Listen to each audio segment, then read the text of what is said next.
regardless whether you're talking about industrial, you're talking about medical office, the code is so specific, down to the county and the city and within the area where you are.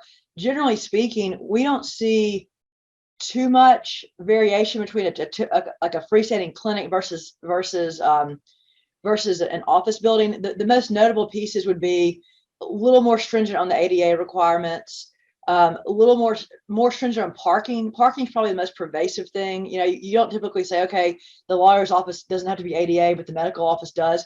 What you really see, probably layering on more than even building codes, would be things like the Medicare and Medicaid, their requirements, things like that. So I really think it's dependent upon obviously where it is, but the parking is probably the biggest piece.